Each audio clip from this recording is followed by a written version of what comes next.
Class 12 biology के अंतर्गत आज हम लोग पार्ट 3 का मानव जनन के बारे में पढ़ेंगे और आज अभ्यास प्रश्न के अंतर्गत हम लोग हल करेंगे। इसका पहले वाले वीडियो में हम लोग थ्योरी पढ़ चुके हैं, आज अभ्यास प्रश्नों को हम लोग हल करेंगे। मैं सुनील सर आपका बहुत बहुत स्वागत करता हूँ। तो आइए हल करना शुरू करते हैं। चलिए, प्रश्न एक कहता है कि रिक्त स्थानों की पूर्ति कीजिए, जिसमें दिया गया है क मानव खाली स्थान है, उत्पत्ति वाला है, अलैंगिक या लैंगिक, तो आप इसमें लैंगिक भर देंगे। ख कहता है कि मानव है, देखिए लिखा है कि अंड प्रजक, सजीव प्रजक या अंड जरायु, तो आप इसमें लिखेंगे सजीव प्रजक।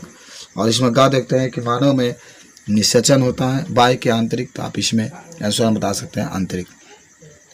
ग है कि नर और मादा युग्मक, जरा देखिए कहता है कि नर और मादा युग्मक होते हैं, यानी प्रश्न आपका बहुत ही खूबसूरत है कि नर और मादा जो युग्मक होते हैं वह क्या होते हैं, तो आप सीधे कह सकते हैं कि नर और मादा युग्मक जो होते हैं आगुणित होते हैं। अच्छा, इसके बाद से अंगर नंबर जो है, अंगर नंबर कहता है कि नर और मादा युग्मक के बाद अंग कहता है कि युग्मनज होते हैं द्विगुणित। याद करो, हम पढ़े हैं थ्योरी में, तो दिखा रहा है कि युग्मनज क्या होते हैं, तो हम लोग कह सकते हैं कि द्विगुणित होते हैं। तो युग्मनज जो होते हैं द्विगुणित होते हैं।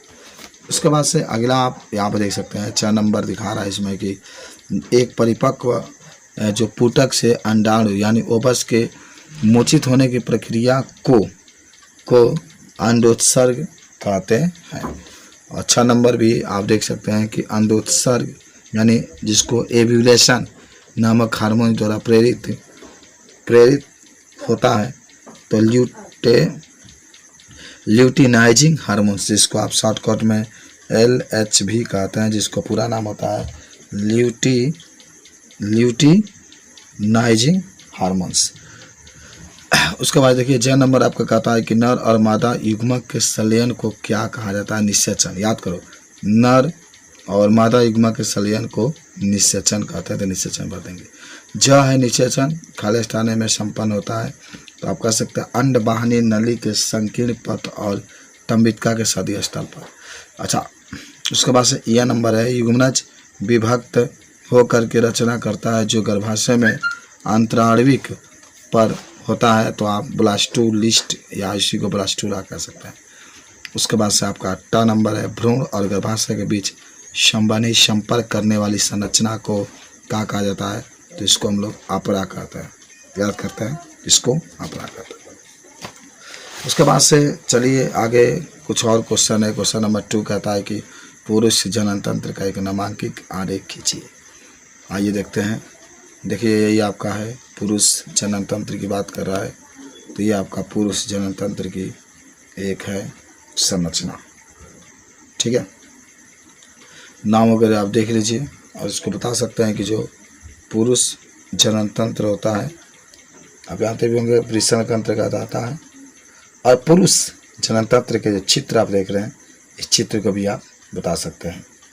नीचे आप देखिए क्वेश्चन नंबर नेक्स्ट आपका है, कहता है कि स्त्री जनन तंत्र का एक नामांकित आरेख खींचिए। तो देखिए यही है, आप थ्योरी में पढ़े भी हैं और यहाँ पर भी देख रहे हैं कि जब आप स्त्री जनन तंत्र की कर रहा है, तो हम लोग इस तरीके से इसको बता सकते हैं कि स्त्री जो जनन तंत्र होता है, इसके चित्र भी आप देख सकते हैं और आप चित्र के अंतर्गत इसको बता सकते हैं कि जो स्त्री जनन तंत्र होती है इसकी संरचना कैसी होती है। आप जानते होंगे जो स्त्री होता है इसमें अंडाशय पाया जाता है, जो पुरुष होता है उसमें जो होता है आपका शुक्राणु पाया जाता है। ये इस तरीके से अगर एक चीज़ पूछा जाता है तो आप इस चीज़ को बता सकते हैं। ठीक है, चलिए उसके बाद से देखिए क्वेश्चन नंबर नेक्स्ट आते हैं 4, वृषण तथा अंडाशय के बारे में प्रत्येक के 2-2 प्रमुख कार्य बताइए। जो वृषण होता है इसका कार्य बताना है और जो अंडाशय होता है इसका कार्य आपको बताना है। तो आइए देखते हैं इसके कार्य के पास हम लोग चलते हैं। देखिए वृषण में जनन कार्य, देखिए वृषण में जनन कोशिकाओं से शुक्र जनन द्वारा शुक्राणुओं का निर्माण होता है। देखिए, एक तो बात जाने की जो वृषण होता है, उस वृषण में जो होता है आपका वृषण में शुक्राणु का निर्माण होता है। कभी आप इसको मत भूलिएगा कि जो वृषण होता है वृषण में शुक्राणु का निर्माण होता है। इसका दूसरा कार्य बता सकते हैं कि वृषण को सर्टोली कोशिकाएं, शुक्रजनन कोशिकाएं तथा शुक्राणुओं का पोषण करती है। उसके बाद से तीसरा कह सकते हैं कि वृषण को अंतराली कोशिकाओं से एंड्रोजन हार्मोन स्रावित होते हैं और ये द्वितीयक लैंगिक लक्षणों के विकास को प्रभावित करते हैं। तो वृषण के कार्य था जिसको आप बता सकते हैं। अब जो हम लोग जा रहे हैं पढ़ने के लिए उसका नाम होगा अंडाशय के कार्य। याद करो, तो अंडाशय के क्या क्या कार्य होते हैं। तो पहला आप कह सकते हैं कि अंडाशय की जनन कोशिकाओं से अंड जनन द्वारा अंडाणुओं का निर्माण होता है। दूसरा कह सकते हैं कि अंडाशय की ग्राफियन पुटिका से एस्ट्रोजन हार्मोन से का स्रावित होता है और इसे अंडोत्सर्ग को प्रेरित करता है। तीसरा कह सकते हैं अंडाशय में बनी संरचना कार्पस ल्यूटियम से स्रावित प्रोजेस्टेरॉन हार्मोन्स गर्भाशय में निषेचित अंडाणु के स्रावित करने में सहायक होता है। चलिए, उसके बाद से क्वेश्चन नंबर 5 आपके पास है, जिसको हम लोग कहते हैं कि शुक्रजनक नलिका की संरचना का वर्णन कीजिए। तो आइए देखते हैं कि जो शुक्रजनक नलिका है इसके बारे में आपको वर्णन करना है, तो क्या क्या इसमें आप बता सकते हैं। आइए शुक्रजनक नलिका के बारे में। तो पहला आप कह सकते हैं कि शुक्रजनक नलिका, देखिए वृषण का निर्माण अनेक शुक्रजनन, समझिए वृषण का निर्माण अनेक शुक्रजनन नलिकाओं से होता है और शुक्रजनक नलिकाओं के मध्य संयोजी ऊतक में स्थान स्थान पर अंतराली कोशिकाएं के समूह स्थित होते हैं। इन्हें लेडी कोशिकाएं भी कहते हैं। इनसे स्रावित नर हार्मोन्स के कारण द्वितीयक लैंगिक लक्षण विकसित होते हैं। और कह सकते हैं प्रत्येक शुक्रजनक नलिका पतली एवं कुंडलित होती है। यह 2 परतों से घिरी रहती है। बाहरी परत को बाह्य कुंचक तथा भीतरी परत को जनन एपिथेलियम कहते हैं। जनन एपिथेलियम का निर्माण मुख्य रूप से जनन कोशिकाओं से होता है। इसके मध्य स्थान स्थान पर सर्टोली कोशिकाएं पाई जाती है। जनन कोशिकाओं से शुक्रजनन द्वारा शुक्राणुओं का निर्माण होता है। शुक्राणु सर्टोली कोशिकाओं से पोषक पदार्थ और ऑक्सीजन प्राप्त करते हैं। वृषण की शुक्रजनक नलिकाएं वृषण नलिकाओं के माध्यम से शुक्रवाहिकाओं में खुलती है और शुक्रवाहिकाएं अधिवृषण में खुलती है। अधिवृषण से एक शुक्र वाहिनी निकलकर बंछल नाल से होती हुई और उदर गुहा में प्रवेश करती है। शुक्र वाहिनी मूत्रवाहिनी के साथ फंदा बनाकर मूत्रमार्ग के अधर भाग में खुलती है। और आप चित्र भी देख सकते हैं कि शुक्रजनक नलिकाओं के अनुप्रस्थ काट का रेखीय चित्रण देख रहे हैं। यही आपका है शुक्र जो जनक होते हैं, इसकी ये अनुप्रस्थ काट की संरचना है। देख ही रहे हैं आपके सर्टोली सेल्स ये हैं। यह स्पर्मेटोजोआ है और ये आपका एस्पेरमोटोजोआ, ये सब आपके उपस्थित हैं। और इस तरीके से ये चीज़ भी आप देख रहे हैं यहाँ पर, जो एक भाग का वर्धित चित्र है स्पर्मेटोजोनियम, ये आप बना सकते हैं। चलिए अब आते हैं, अब नेक्स्ट 6 नंबर पर चलते हैं। कहता है कि शुक्राणु जनन क्या है। संक्षेप में शुक्राणु जनन की प्रक्रिया का वर्णन करें। शुक्राणु जनन क्या है, संक्षेप में शुक्राणु जनन की प्रक्रिया का वर्णन करें। तो आप कह सकते हैं कि नर युग्मक की निर्माण प्रक्रिया शुक्र जनन कहलाती है। वृषण की जनन उपकला के अर्धसूत्री विभाजन द्वारा शुक्राणु बनते हैं। यह क्रिया निम्न प्रकार होती है।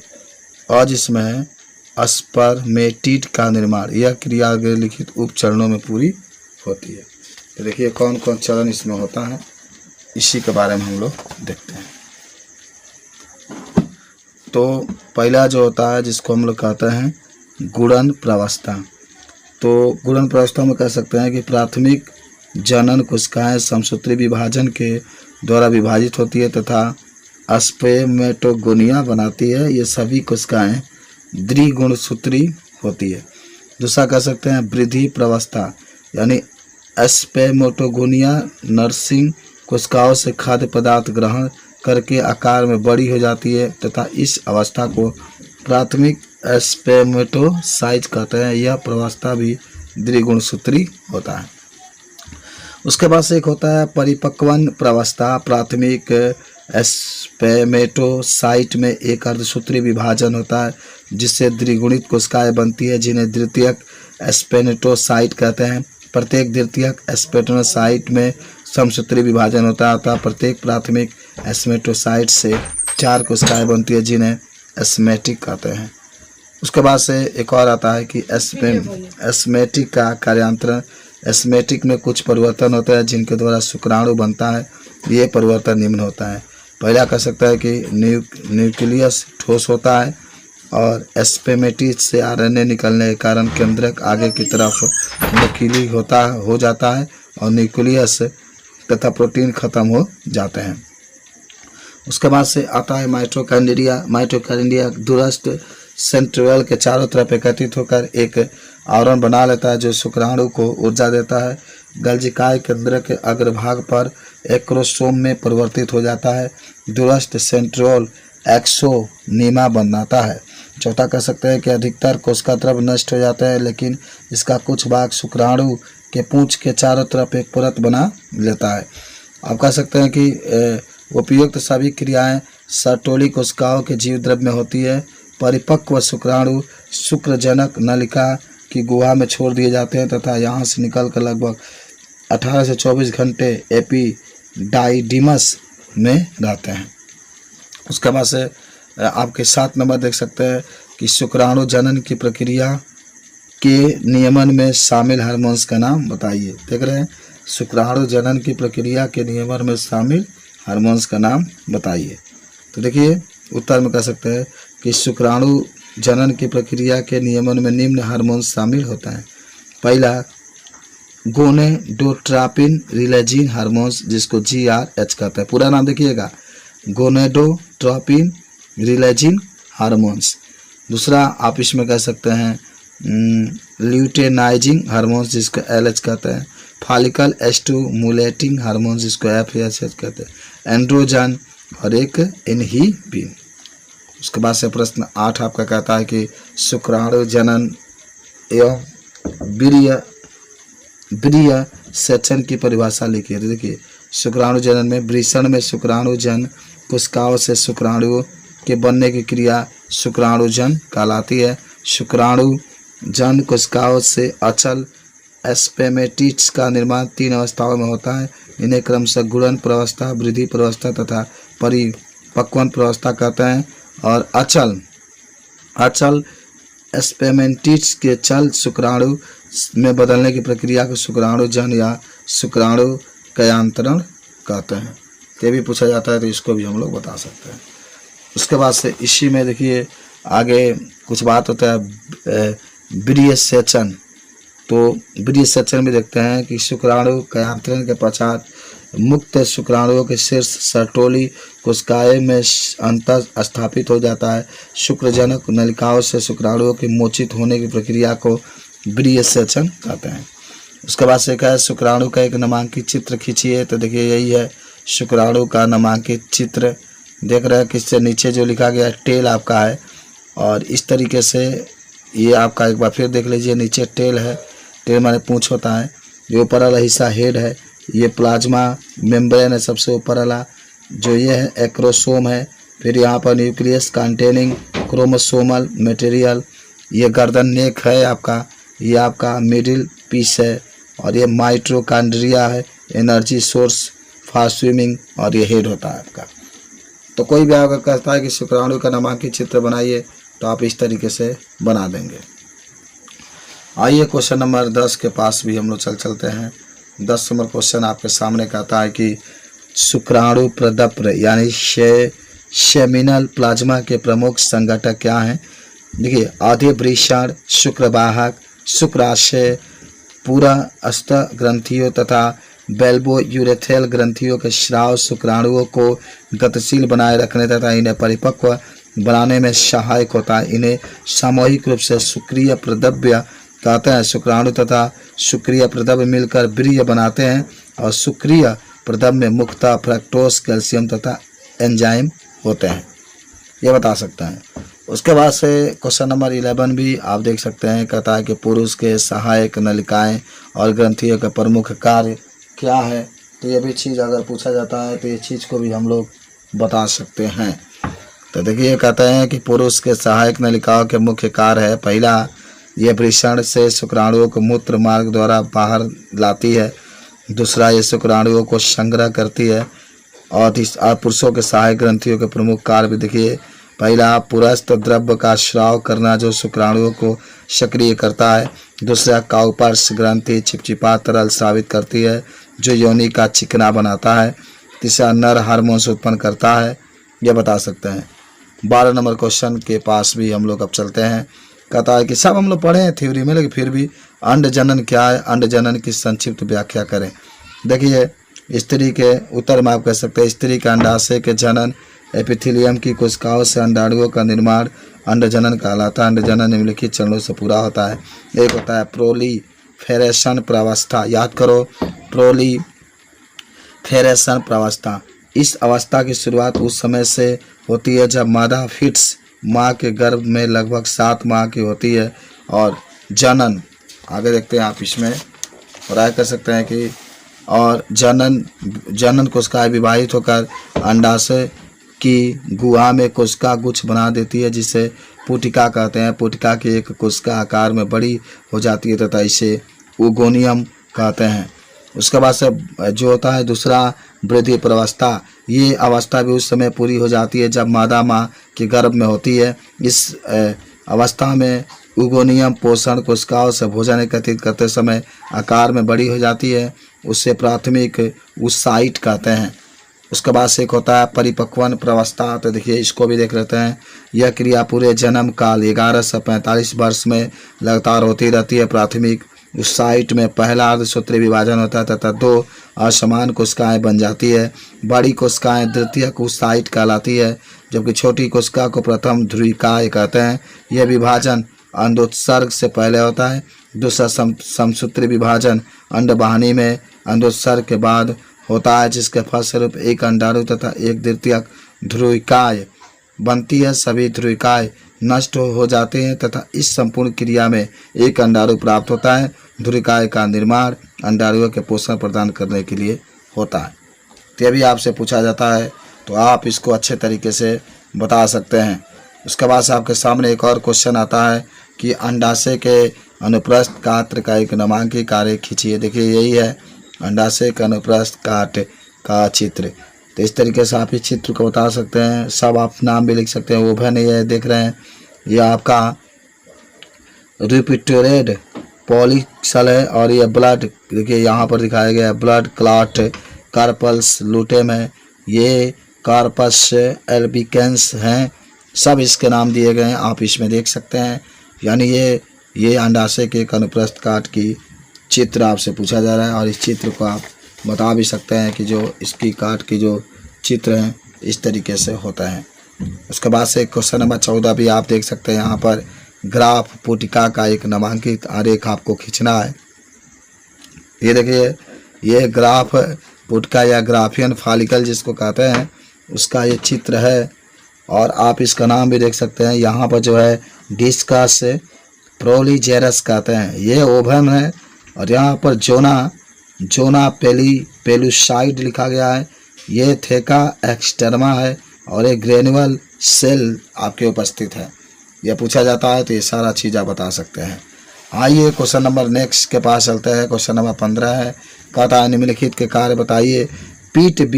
पिंड जिसको कार्पस ल्यूटिमम कहते हैं, गर्भाशय अंतःस्राव जिसको एंड्रोमेट्रियम कहते हैं, ग है अग्रपिंडक जिसको एक्रोसोम, और घ है शुक्राणु पुच्छ जिसको स्पर्म टेल, और अंग है झालर और जो फिम्बी होती है। तो आइए इन सभी के कार्य को बारे में हम लोग अध्ययन करते हैं। पहला है पीट पिंड, यह प्रोजेस्टेरॉन एस्ट्रोजन रिलैक्सिन नामक हार्मोन्स का स्राव करता है जो गर्भाशय के अंतः स्तर को बनाए रखता है। यह भी आपको याद होगा कि यह प्रोजेस्टेरॉन एस्ट्रोजन और रिलैक्सिन नामक हार्मोन्स का स्राव करता है जो गर्भाशय के अंतः स्तर को बनाए रखता है। दूसरा आपका है जिसको हम कहते हैं गर्भाशय अंतर स्तर, यानी जिसको आप एंडोमेट्रियम, ये निषेचित अंडे के प्रत्यारोपण तथा सगर्भता के लिए आवश्यक है। मासिक चक्र के दौरान इसमें परिवर्तन आता है, ये अपरा निर्माण में भी सहायक होता है। ग आप देख रहे हैं अग्रपिंडक, जिसको एक्रोसोम कहते हैं, इसमें उपस्थित एंजाइम निषेचन में सहायता करते हैं। इसमें जो एंजाइम उपस्थित होते हैं वह निषेचन में सहायता करते हैं। ग है शुक्राणु पुच्छ, जिसका स्पर्म टेल कहते हैं, यह शुक्राणु के गमन में सहायता करते हैं। उसके बाद से झालर फ्रेम भी ये अंडोत्सर्ग के समय अंडाशय से निकलकर अंडाणु के संग्रह में सहायता करते हैं। उसके बाद से एक और आपके सामने है प्रश्न 16 के पास आते हैं। सही अथवा गलत कथनों को पहचानना है आपको। आइए शुरू करते हैं। क कहता है कि पूजनों यानी पुंजनों, जिसको एंड्रोजेंस का उत्पादन सर्टोली कोशिकाओं द्वारा होता है, सही है कि गलत है? तो आप सीधे कहेंगे ये गलत है। दूसरा है शुक्राणु को सर्टोली कोशिकाओं से पोषण प्राप्त होता है, सही है कि गलत है? एकदम सही, आप पढ़े भी थे, थ्योरी में भी बताया गया था। ग है कि लीडी कोशिकाएं अंडाशय में पाई जाती है, ये गलत है। आपका ये बता सकते हैं कि नहीं पाई जाती है। ग है लीडी कोशिकाएं पुंजनकों को संश्लेषित करती है, ये आपका बिल्कुल सही है। ख नंबर जो है सही है। कहता है कि अंडजनन पित्तपिंड यानी कार्पस ल्यूटियम अंग्रेजी में कहते हैं में संपन्न होता है, ये आपका गलत है, बिल्कुल गलत आपका है नीचे वाला। उसके बाद अच्छा है कि सगर्भता प्रेगनेंसी के दौरान आतर चक्र यानी मेंस्ट्रुअल साइकिल बंद हो जाता है, क्या सही है गलत है? बिल्कुल सही है, आप जानते भी होंगे। और कहता है ये निच्छद यानी हाइमेन की उपस्थिति अथवा अनुपस्थिति कौमार्य या यौन अनुभव का विशेषणीय संकेत नहीं है, यह भी आपका सही है। अब आते हैं क्वेश्चन नंबर 17 के पास भी देख लेते हैं। कहता है कि आर्तो चक्र क्या है? आर्तो चक्र का कौन सा हार्मोन से नियमन करते हैं? याद करो आर्तो चक्र का है, तो कहता है कि आर्तो चक्र कौन से हार्मोन नियमन करते हैं? कह सकते हैं कि मादाओं में अंडाणु निर्माण 28 दिन के चक्र में होता है, जिससे आर्तो चक्र अथवा मासिक चक्र अथवा ऋतुस्राव चक्र कहते हैं। प्रत्येक स्त्री में यह चक्र 12 से 13 वर्ष की आयु से प्रारंभ हो जाता है तथा 45 से 55 वर्ष की आयु में खत्म हो जाता है। यह चक्र अंडाशय में अंडाणु निर्माण की दर्शाता है तथा इसके प्रारंभ होने के साथ ही मादा गर्भाधारण में सक्षम हो जाती है। आर्तो चक्र का नियमन 2 हार्मोन्स करते हैं, एक LH हार्मोन्स और एक PFS हार्मोन्स, ठीक है ना। और ये आपका आंसर हो जाएगा। तो आप देख ही रहे हैं कि जो आपका मासिक चक्र होता है वह 11 से 12 वर्ष में प्रारंभ हो जाता है, लेकिन ये 45 से 55 वर्षों तक चलता है। चलिए प्रश्न संख्या 16 के पास चलते हैं, 18 के पास सॉरी। कहता है कि प्रसव, जिसको आप पार्ट्यूरेशन क्या है, यानी प्रसव क्या है? प्रसव को प्रेरित करने में कौन कौन से हार्मोन्स शामिल होते हैं? कह सकते हैं गर्भकाल पूरा होने पर पूर्ण विकसित शिशु का माता के गर्भ से बाहर आना प्रसव कहलाता है। इस दौरान गर्भाशय तथा उदरीय संकुचन होते हैं या गर्भाशय फैल जाता है, जिससे गर्भस्थ शिशु बाहर आ जाता है। प्रसव का प्रेरण ऑक्सीटोसिन एंड एस्ट्रोजेन या कार्टिसोल नामक हार्मोन्स करते हैं, बता सकते हैं आप यहाँ पर। उसके बाद से प्रश्न 19 है हार्मोन्स समाज में। देखिए हमारे समाज में पुत्रियों को जन्म देने का दोष महिलाओं को दिया जाता है, बताए कि ये बात क्यों सही नहीं है? बहुत अच्छा क्वेश्चन है। बताए कि हमारे समाज में पुत्रियों को जन्म देने का दोष महिलाओं को दिया जाता है, बताए कि ये क्यों सही नहीं है। तो आइए आपको मैं बताता हूँ कि ये क्यों सही नहीं है। देखिए आप इसमें कहेंगे कि उत्तर में कि स्त्री में XX गुणसूत्र तथा पुरुष में XY गुणसूत्र पाए जाते हैं। याद रखो, स्त्री में XX गुणसूत्र और पुरुष में XY गुणसूत्र पाए जाते हैं। जब स्त्री का X गुणसूत्र तथा पुरुष का Y गुणसूत्र मिलते हैं तो पुत्र XY उत्पन्न होता है। तो XY होता है तो पुत्र उत्पन्न होता है। इसके विपरीत स्त्री का X गुणसूत्र तथा पुरुष का X गुणसूत्र मिलने पर पुत्री XX उत्पन्न होती है। अतः उत्पन्न संतान का लिंग निर्धारण पुरुष के गुणसूत्र द्वारा ही होता है, न कि स्त्री के गुणसूत्र से। चूँकि पुरुष में 50% X तथा 50% Y गुणसूत्र होते हैं, अतः पुरुष के गुणसूत्र का X या Y होना ही संतान है, लिंग के लिए उत्तरदायी है। और उपयुक्त विवरण से स्पष्ट है कि पुत्रियों को जन्म देने का दोष महिलाओं को देना सर्वदा गलत है। आइए और उसके बाद से प्रश्न संख्या 20 के पास चलते हैं। पता है कि एक माह में मानव अंडाशय से कितने अंडे मोचित होते हैं? यदि माता ने समरूप जुड़वा बच्चों को जन्म दिया हो तो आप क्या सोचते हैं कि कितने अंडे मोचित हुए हैं? क्या आपका उत्तर बदलेगा यदि जन्मे हुए? और उसके बाद से क्वेश्चन नंबर 21 भी आप देख सकते हैं कि आप क्या सोचते हैं कि कुतिया जिसमें 6 बच्चों को जन्म दिया, के अंडाशय में कितने अंडे मोचित हुए थे? तो 6 अंडे मोचित हुए थे। ये चीज़ भी आप बता सकते हैं। तो इस तरीके से